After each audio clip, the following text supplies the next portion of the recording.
Bite of Courage is about you and me. It's about ordinary people aspiring to live their best, most authentic life by overcoming vulnerability and fear. It's about finding our courage and sharing our stories and discovering in the process that we're a lot more similar than we are dissimilar. Bite of Courage is about hope, about connecting with others, about choosing love over fear, and having the courage to be who we're truly meant to be. Bite of Courage is about us.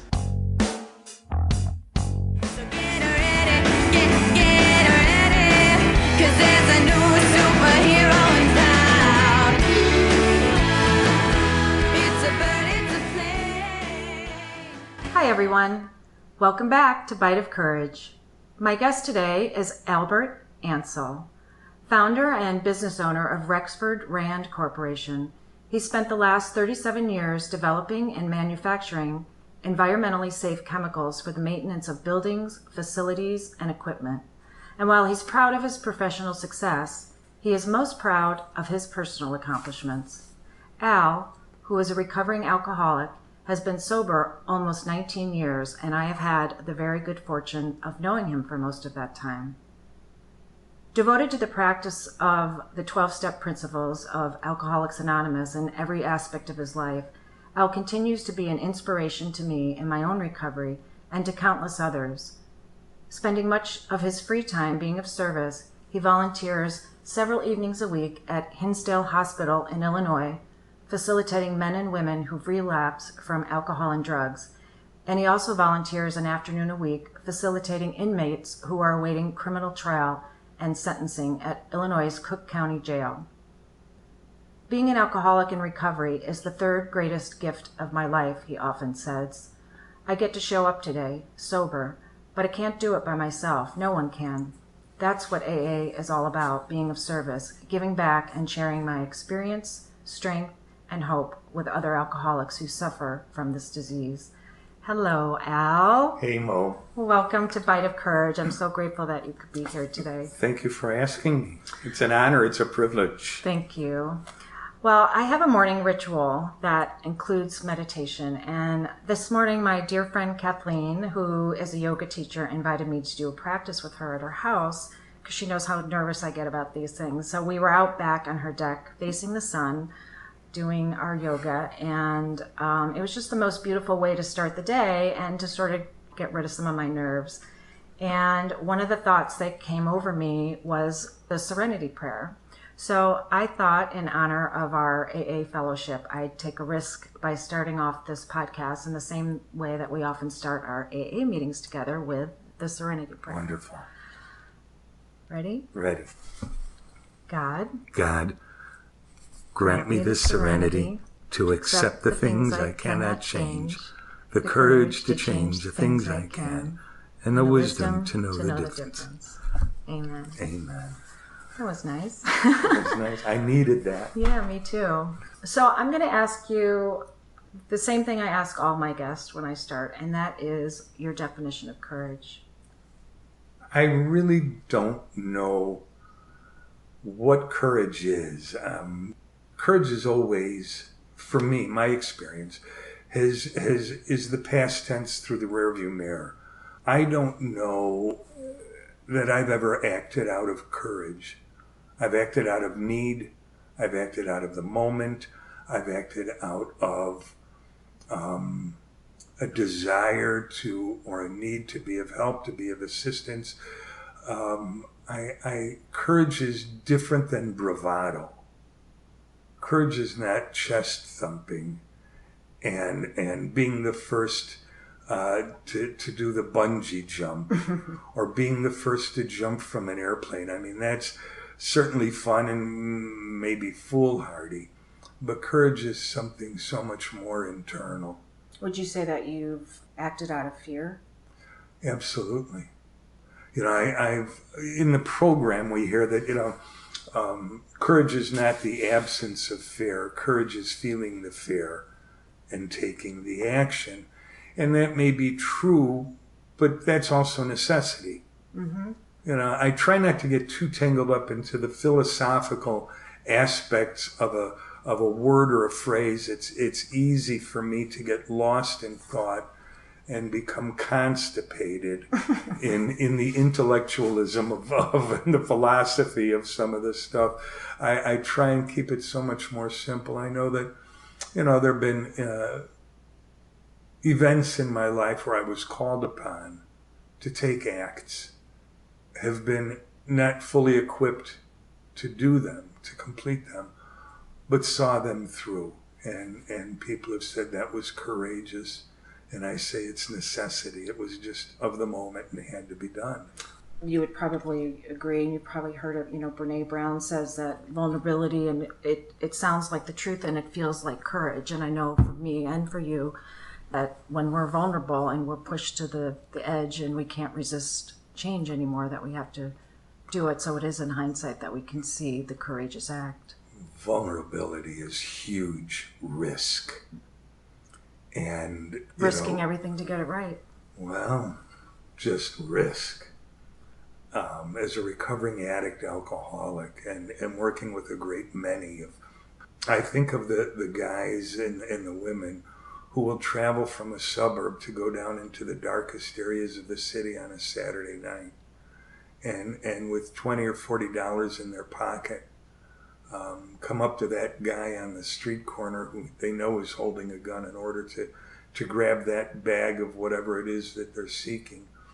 And they get the shakes and the willies on the way home as they contemplate cooking up that dope and injecting it into the vein, full well knowing that what they are injecting was not manufactured by Abbott Laboratories or Merck Laboratories, was not manufactured in any clean room.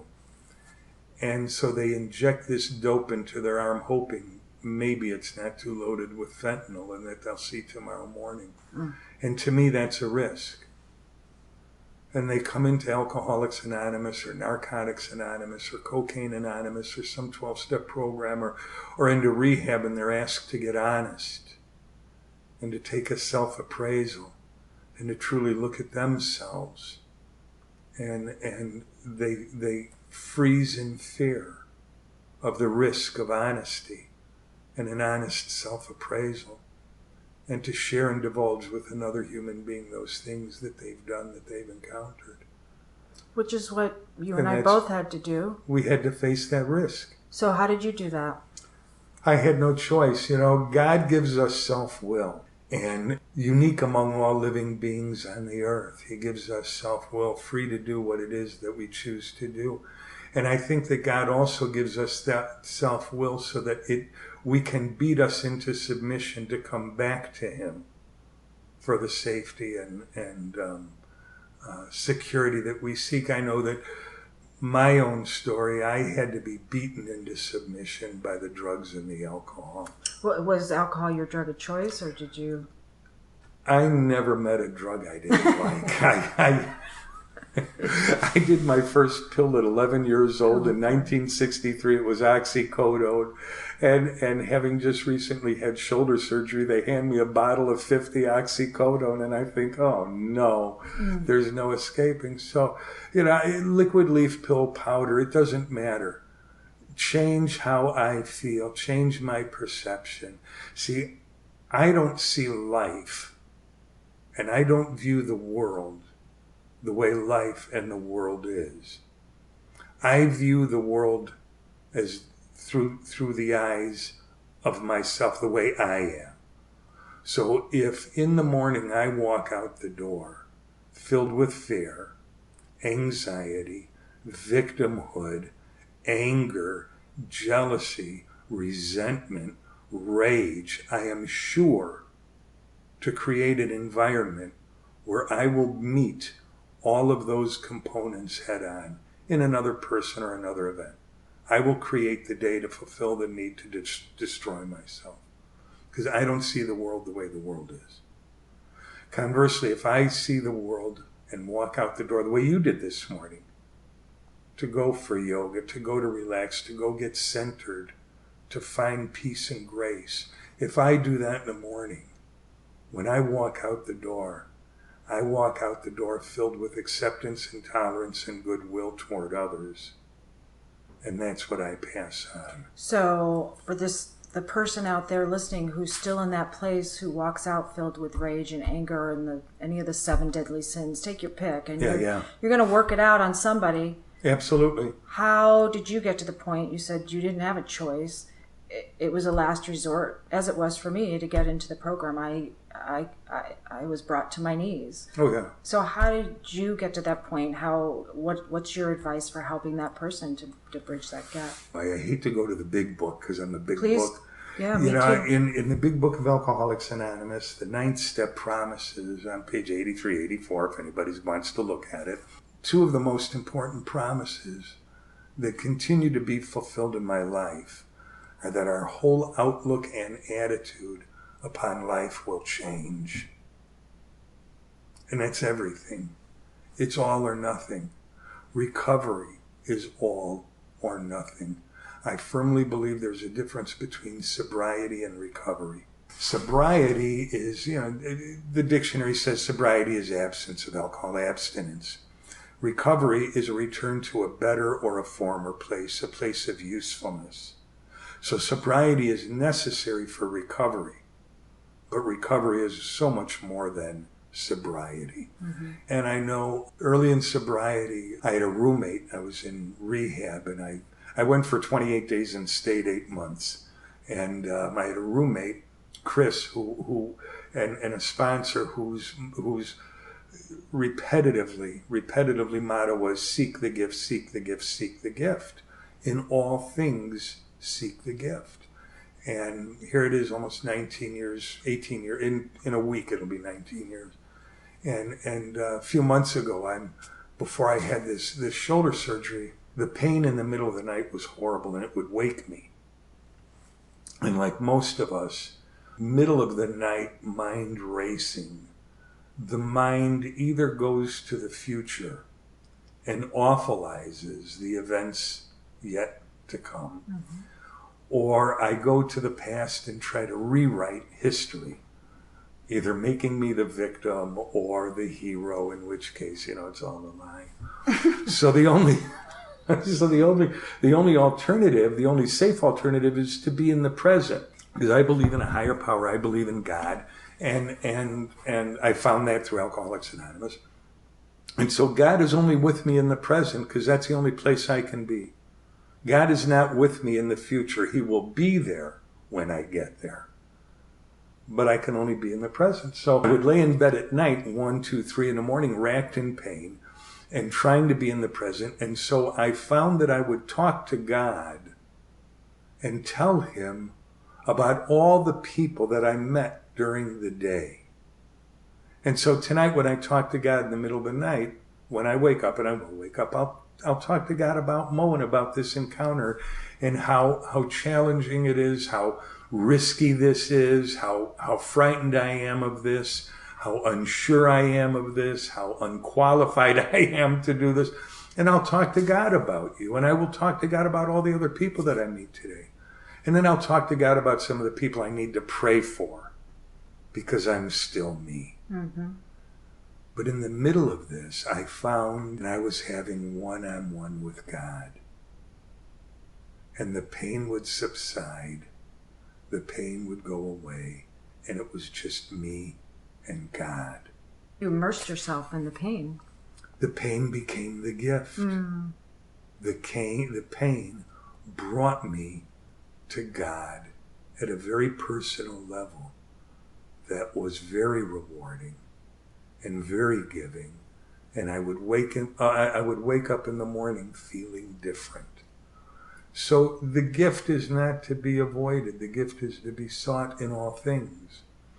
We were talking earlier about the event with my now deceased father and helping him with wound care and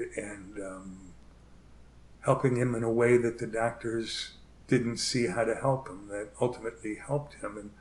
And he asked me where I learned this, and I'm on my knees, fixing his calf. And I looked up at him and I said, he said, "Where did you learn this?" And I said, "I learned it from you." Mm. It's common sense. And those are the gifts, seeking the gifts. How did your dad die?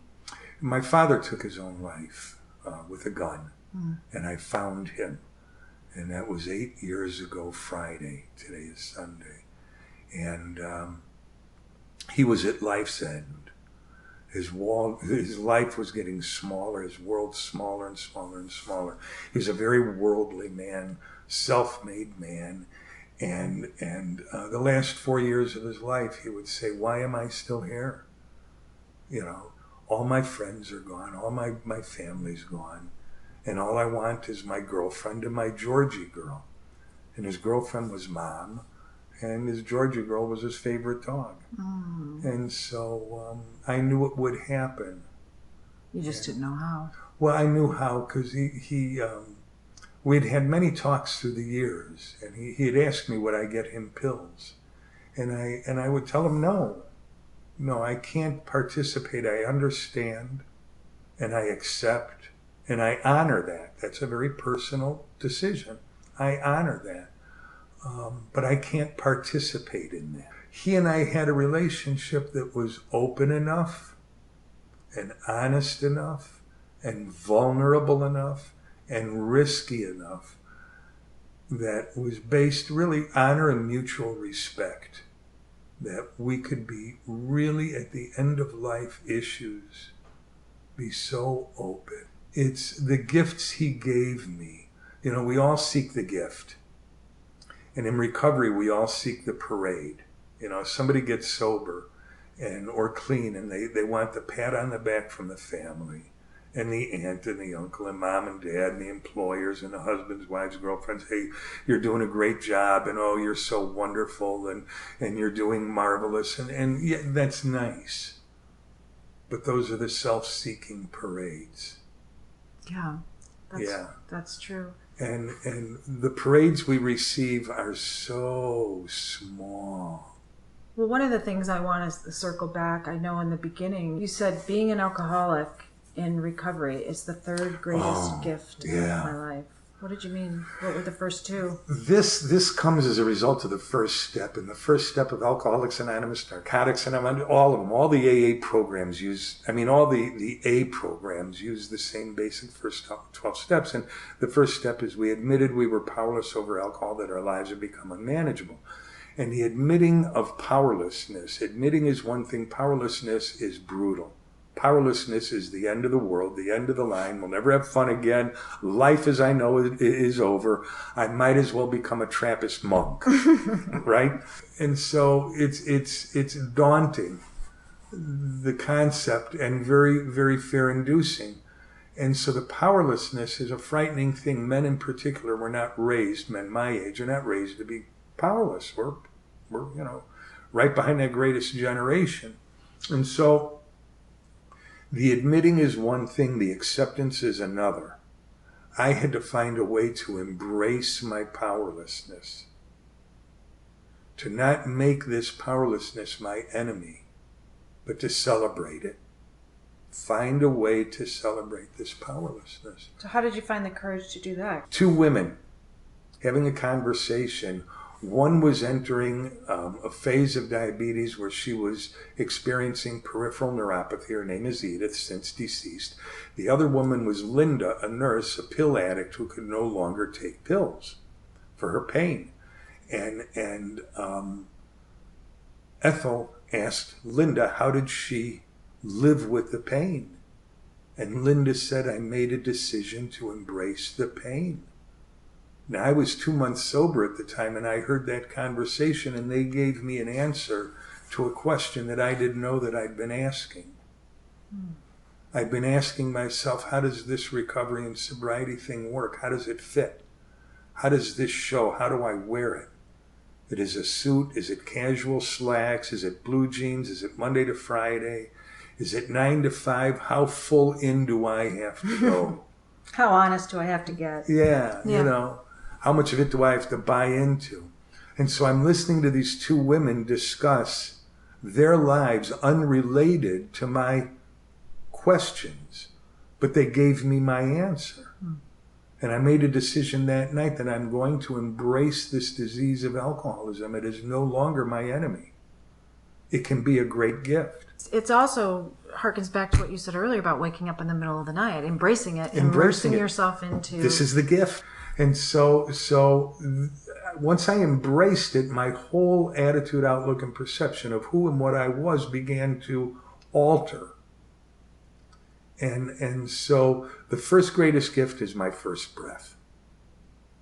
The second greatest gift is a mother's unconditional love. And the third greatest gift is this gift of powerlessness and the ability and desire to embrace it so that it is no longer my enemy. I cannot live to good purpose with an enemy living inside of me. Mm-hmm. I have to change the way I perceive that. I have to change the way I respond to it. Well, and that's one of the I'm biggest... not a victim. Right. And it's one of the things I've learned in the program, one of the things I try to teach the kids. I'm not in the business of outcomes anymore. The only thing I have control over is how I react to it. That's it. I am no longer in the outcome business. I'm in the not drinking today business. I take the action and leave the outcome. You know, I fill out a credit card application and I'm done with it. You know, I mean, it's that simple. Yeah. I go through life that way. With my coworkers, I own a business, but they're not employees, they're coworkers. And I have, as any good business operator should, empower them to succeed. But I also have to empower them to fail so that we all learn and eliminate the risk, the fear, and all that crap. We all learn, we all grow. And we all have a vested interest in each other's successes. That's right. We become partners. Yeah. And it's that way in life. It's that way in relationships. So it changed everything. So when you finally decided to get sober and you said you didn't have a choice, what brought you to your knees and what gave you the courage to get into AA as opposed to any other kind of treatment? What brought me to my first meeting in November of 1099. I had made a sales call on a county establishment, a county seat. And part of that county seat was the county jail. And I was calling on a building engineer and I was drunk. I was a 24-hour drunk. At the end, the last several years, I'm what they call a maintenance drinker. I don't drink to get drunk, and I'm not a weekend warrior. I drink from the time I come to the time I pass out. I don't get sick from drinking. I get sick when I stop drinking. When I stop drinking, I immediately go into alcohol withdrawal, which leads to DTs, delirium tremens. So I'm a very sick alcoholic. And so I made a sales call on a couple of building engineers at a county jail, and they threw me out. And I went back the next day to read them the Riot Act. And I was insane. And got thrown out again. Now, they knew that I didn't ride my bicycle or take the bus there. They know I had driven. Why I was not arrested for at least a PI is just God's grace. Mm-hmm. So that led me to my first meeting. And and realized just the insanity and how lucky and you were. Unmanageability of my life, that I had stepped over the line, and this is just beyond abnormal behavior. This was insanity. So I got a friend of mine who I knew was in recovery for 10 years, and he brought me to my first meeting, and you know, it was all nice and all, but I wasn't sure that you all had what I want. You had a lot of rules, like I had to stop drinking. You had a lot of rules like I had to get honest. You had a lot of rules like I needed a sponsor, and that I had to do these 12 steps, and I'm a business owner and I'm busy, you know, so I don't have time for your nonsense. Give me the Cliff's Notes and I'll be fine. And so I went to meetings for 8 months drunk, but I went to meetings, and they used to laugh at me. And gravity took over. I began coming in. I dislocated a shoulder, dislocated a finger, did a face plant into a rug one night, and came into a meeting the next day with a scab across my forehead. I mean, it was not. Today I look back and laugh, and the people laugh. They loved me for my antics. They would tell me that I helped keep them sober. But the DTs and the detoxing was getting very bad. And I detoxed at home a couple of times, detoxed at Hinsdale Hospital twice, medical detox. And it was at the second medical detox where a woman named Marlene Winter, now retired, she's my angel. Marlene saved my life. She's now 85 years old. And we talk a half a dozen times a year. And the first time I was there, Marlene came into my room and told me about Hinsdale Hospital, New Day Center, and rehab and all this stuff. And I threw her out of my room. In the second detox, she came back in and I listened. And I heard her say that we will show you what to do. We will show you how to do it. And we will do it with you. Now, I don't know if that's what she said, but I do know that's what I heard. And I remember saying, okay. You knew you didn't have to do it alone, whatever you heard. That's it. For the first time. Yeah.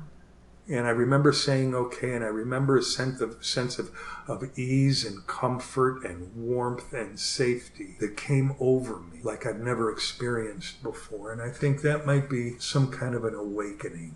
I was just going to ask you if you think that was a spiritual awakening. You know, we all debate what is an awakening, what is a spiritual experience, what is an awakening.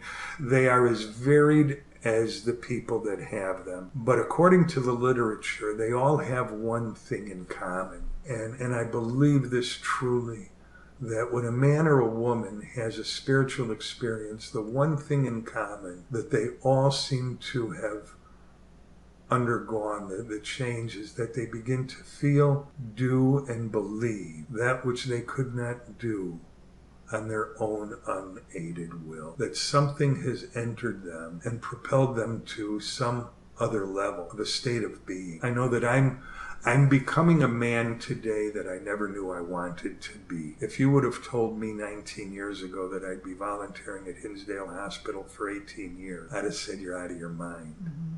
If you would have told me that going to Cook County Jail on Thursday afternoon and working with gangbangers and military vets would be the highlight of my week, I'd have told you got the wrong guy. But these guys are amazing, the guys in jail. Well, and it's one of the things we learn in the program. Whatever your concept is of a God, that higher power, whatever that is, comes to us through other people. Always. And of course, we also know now, too, that being of service is always something, it's a greater gift to us than it could ever be to the person we're serving. Oh, that is so 100%. Yeah. I mean, I never... It's the gift of all gifts. Oh, I go into the jail, and we talked about it briefly. I mean, I never ask these guys, look, they're in Cook County Jail. They are not there from a Gold Star program. Mm-hmm. These are some genuinely criminal, hardcore, bad guys, but each one of them are wonderful, wonderful dudes. I never ask what they've done, where they've been, or any of that. So there's no judgment. Like you said, I meet them where they're at.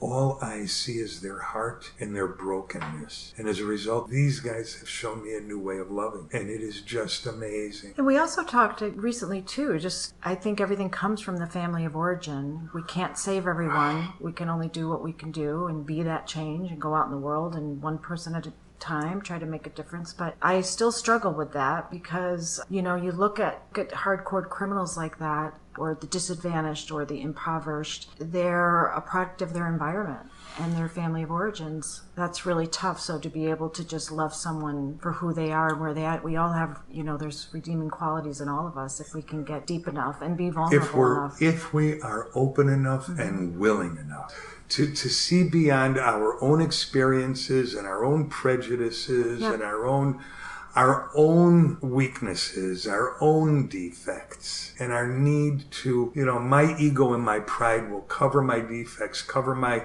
weaknesses so that I will make me feel better at someone else's expense by comparative. I will compare myself. Yeah. I told you about one of my lovely guys, Tim O, 62 years old, and he was born to an alcoholic addict prostitute. That was his mother. And she left him behind with his aunts to be raised. And his aunts were the other prostitutes in a whorehouse. And the whorehouse was in Mississippi in 1965 or 66. So where does life begin for that young man? Where are his role models? I mean, I hear these stories and I see these truths and I look at them and I believe that we all do the best with what we've got. I have to believe in some innate sense of good within all of us, except those who are sociological or pathological, that are really sick people. And so I have to believe that our parents, their parents, they do the best they can with what they've got, no matter how limited. Now, that's okay till I'm age 14, 15, 16, but I need to grow out of that victimhood. At some point, you have to take responsibility and stop blaming your parents. And seek help if I can't. Seek help if I can't. One of the things I learned, and that I say to anybody and everybody that I work with in recovery or out, especially to my own kids, but I always ask two questions. Are you willing? Are you capable? Yeah. Because you have to be both. And the other thing I always say to people too, my kids again in particular, is does it need to be said? Does it need to be said now? And does it need to be said by me? Sometimes it's just not my lesson to teach. That's so hard. If I'm talking, I'm really not learning much because I know what I'm going to say. I know everything I think. So through the program, I've learned to listen more, but you really have to be willing to just sit back and take it in. And so to be able to meet these people in the jail or at Hinsdale and to just meet them where they're at is really, I know that it's a gift to you, but where does this guy, Tim, where does his life begin? Where does it begin? It begins now because today he's aware. Of course, one of the things we learned in the program and something I have incorporated in my morning ritual, and that is to always say, thy will be done versus mine. Maybe the bridge between self-will and thy will is awareness. I believe the bridge is love. I'm Jewish. And one of my great mentors is a Roman Catholic priest at Notre Dame University, Father Dave. And he and I have had so many wonderful talks through the years, and in person and on the phone and hanging out, and we talk about in the program and in life, what is God's will for me? Why am I here? What am I supposed to do? What is my grand design? What is my, and we have some of us these tremendous flights of ego-driven fantasy. And out of the Bible, God was lonely and he made man. And he made man so he could be loved. God wanted love, and God wanted to love man. And so I think what God's will for me is to love God. And the best way I can love God is by loving man. And I do that imperfectly each day. In the 11th step, there's a prayer, the prayer of St. Francis of Assisi. And it's all about others.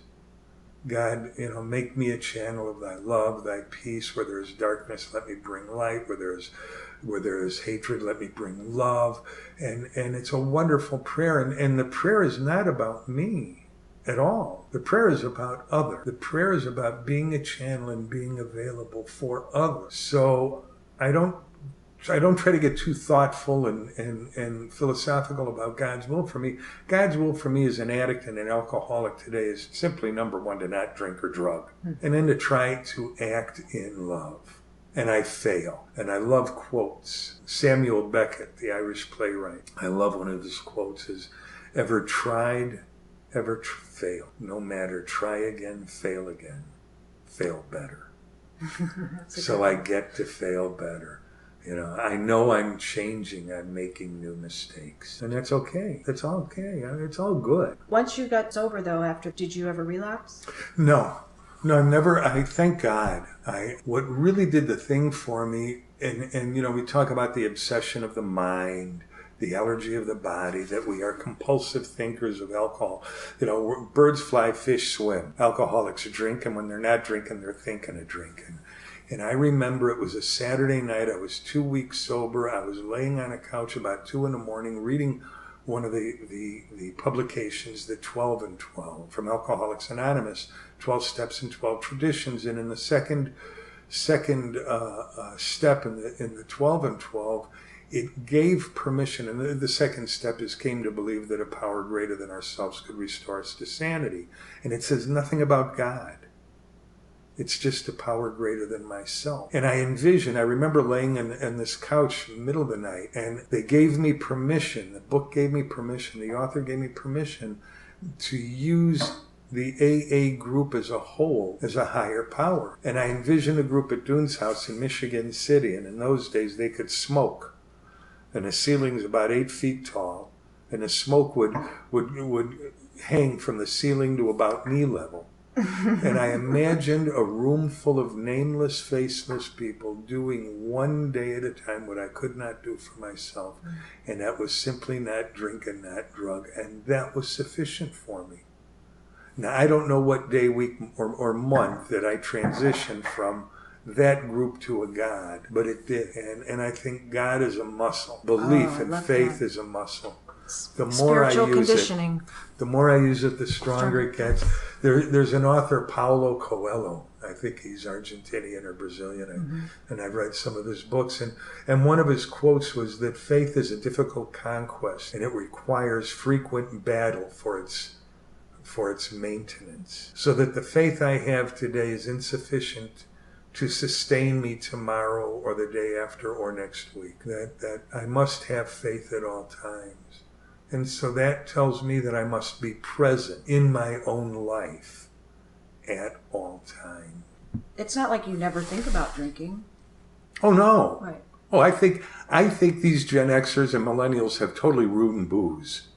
I don't know about cotton candy vodka and all this nonsense fireball crap. No, of course I think about drinking. I see a good scotch or a good new bourbon or a great new sipping tequila.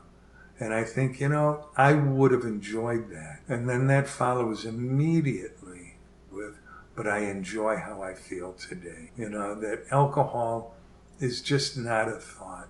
It doesn't have a presence. I can be around it. I can watch people drink. It really just doesn't play that role in my life today. I think one of the most powerful things, too, about being in AA is it's not about promotion, it's about attraction. Yeah. But I struggled with the concept of God, too. Even though I was raised Catholic, I fell away from Catholicism. In fact, was pretty angry at God towards the end and came into the program with very little faith, especially in God. And fortunately, it gave me a launching pad when I got back into it and started to rebuild the muscle.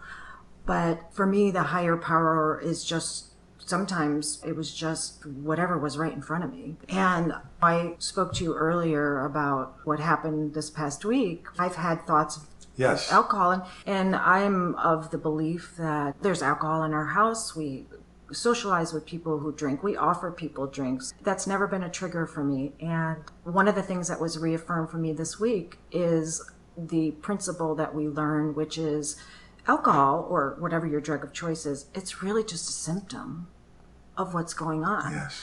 So this past week, for the first time, while my thoughts had been of alcohol over the last 20 years or so have been fleeting and nostalgic, triggered by a sound or a sunny day or a rainy, cold, miserable day, I actually thought about drinking. When you mentioned that surprised me. That really kind of shook me a bit. Because, you and I have known each other and we've talked about so many things through the years. And I know that no one of us is ever above a relapse. None of us are bulletproof. But that you were going through whatever it was that you were going through, that for that moment, or in that moment, that alcohol might have been a solution. And we both know better than that. Yeah, we know better. We know better. But we get to fail. And we get to fail better. And I could have failed big. Well, we can fail all we want as long as we don't drink. There is no perfection in recovery other than not picking up a drink. Yeah, and I was close for the first time in 20 years. What did you do about it? I was alone and spent a lot of time alone, and I love it. But I felt lonely and despondently so, and for various reasons. And I knew all the things I should do. I knew I should pick up the phone.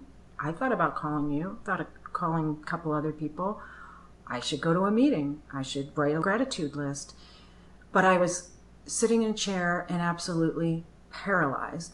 I was gripping the arms of a chair, and I thought to myself, if I get up out of this chair, I'm going to go drink. And then I thought, I'll just have one. The great lie. There was the devil on this side and the angel on this side, and I had this tug of war for over an hour, sitting on the chair, feeling absolutely immobilized.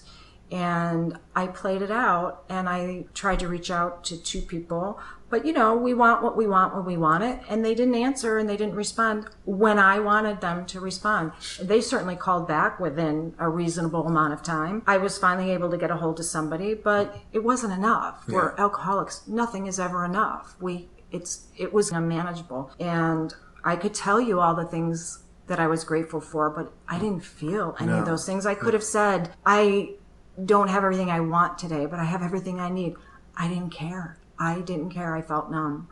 And the only thing that saved me was the fellowship. That was my higher power. And who popped into my head was Harry. From the meeting. G, yeah. And that meeting that we go to, I've never seen Harry outside of that meeting ever. Oh, really? In all the years I've lived here. But every time I have been at that meeting on Saturday morning, Harry has always been in that chair. And every time I've seen him at a meeting, one of the things he says in his comments is, I touch one part of each step every single day. And I thought, I'll be damned. He just died 2 weeks ago, and that's what was creeping in my head. And I thought, it's Harry carrying the message. That's the truth. It's one alcoholic to another. And for the people not in recovery, it's just one person to another carrying the message of good, of love, building the bridge. And we don't have to be alcoholic or addict to we all are recovering from something. Something from life. So after over an hour sitting in that chair, going back and forth, feeling afraid and paralyzed and worthless and useless, I thought, well, if Harry is here in my head telling me to touch the steps, the least I can do for Harry is to pick up my phone, pull up my app, and read the steps. Yeah. So I did that. And then I was like, damn it. And then I looked up a meeting. I was out of town. I looked up a meeting. And I was like, well, it's kind of late. I'll try. And I literally talked out loud to myself, got myself up out of that chair, got my stuff together, got to the car, went to the meeting. It was the first step. And it was... Coincidence? It was probably 100 people. Wow. And, I don't like to talk to more than 2 people. And it was so big they were actually going to split the meeting. But they didn't. And so I certainly was going to talk. And at 6:27, 3 minutes before the end of the meeting, and it just shot out of me. And I told them what was going on. And I told them the truth. And I said, after over 20 years of sobriety, I feel like drinking again. But I got here. And I don't know how I did it. It wasn't me. Do you know how many people you helped that night? You can't estimate.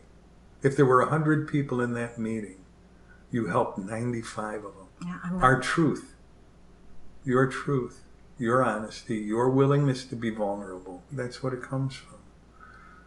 And I heard you talking about feelings. I felt this and I felt that and I felt this. And one thing I've learned is that my feelings are rarely rooted in fact. They're just feelings. And I'm going to get them, whether I want them or not. Mm. And it's what I do about my feelings, what I do with my feelings, that determines the outcome.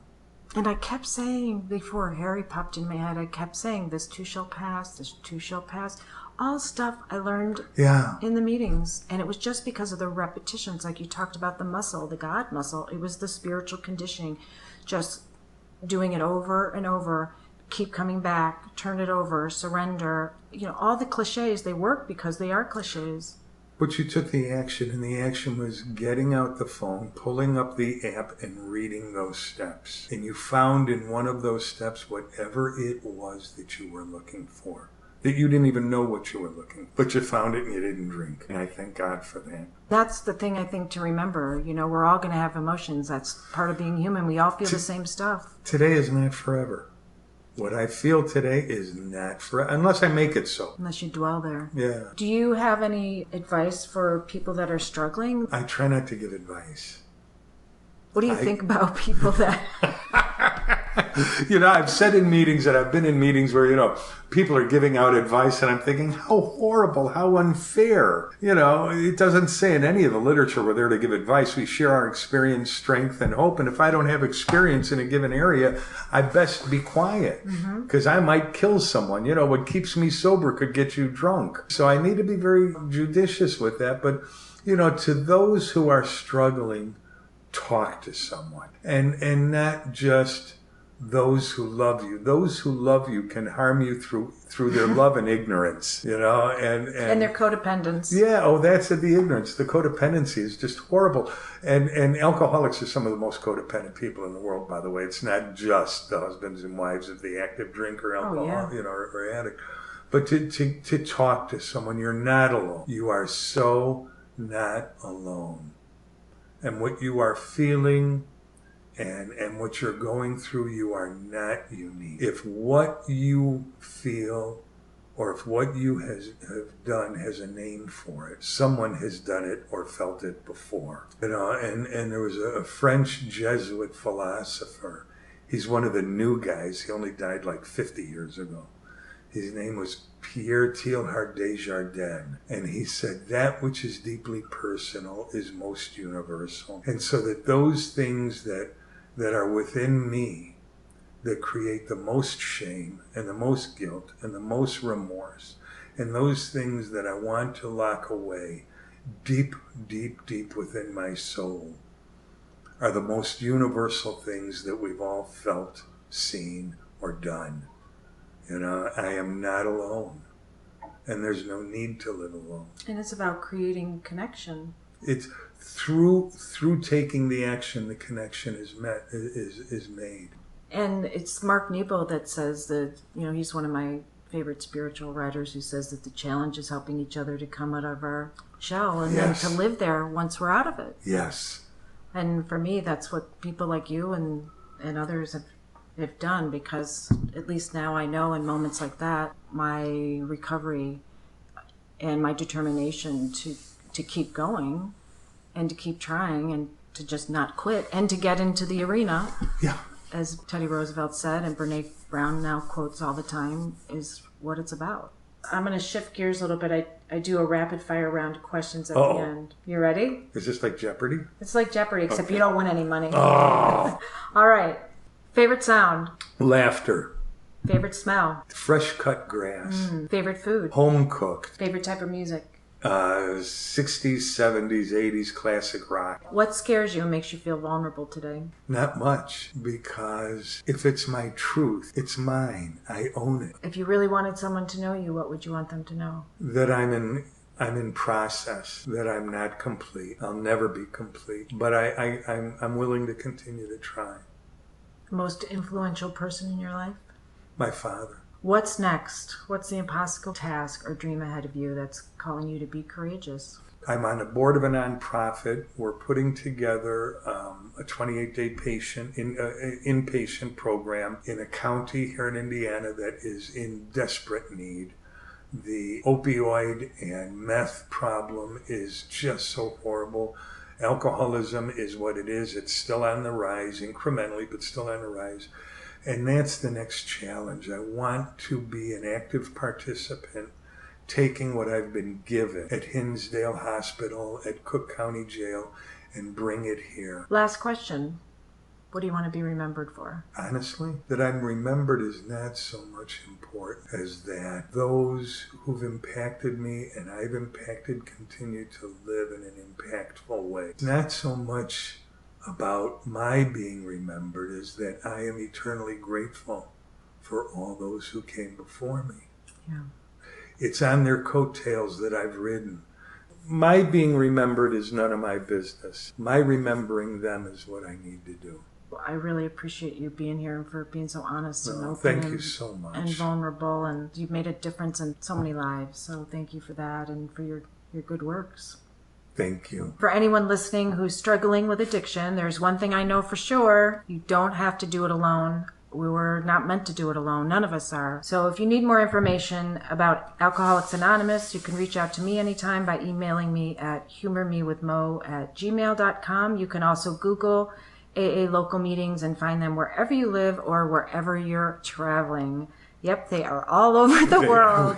We are everywhere. Yes, so don't give up. It matters because you matter. You do. Until next time, be brave, be bold, be daring, and take a bite of courage. See you next week.